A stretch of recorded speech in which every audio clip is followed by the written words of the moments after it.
Drive 60 miles north of Beijing, past the Great Wall and through the mountains, and you'll find the village of Da Wang.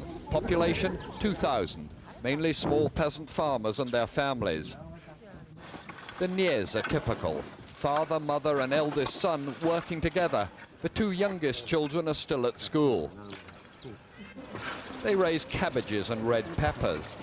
Where once they were told what to grow and forced to sell it to the government, now they choose what to grow and sell it to the highest bidder.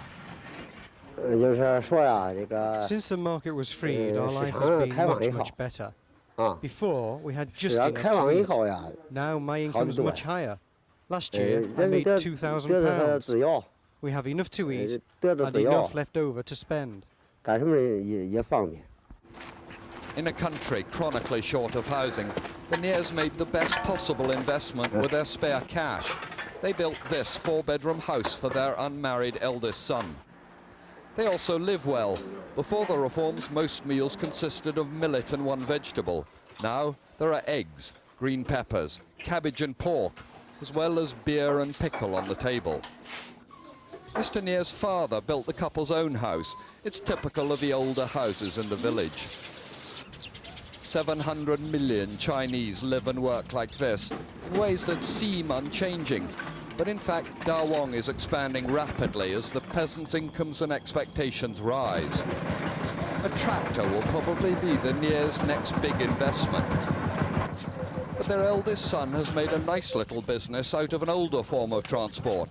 Close to the village, he rents out horses to tourists and to visitors from Beijing.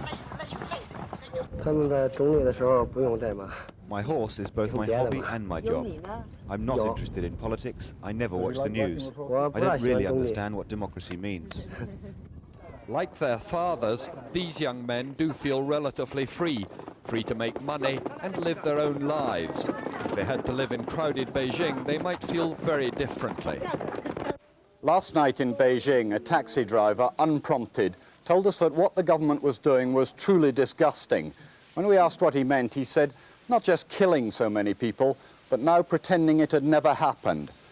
But out here in the countryside, and most of China is rural, perceptions are very different, and that may be the Chinese government's best hope of survival, provided they can keep people like these believing their lives are improving. David Rose, News at 10, Da Wang Village.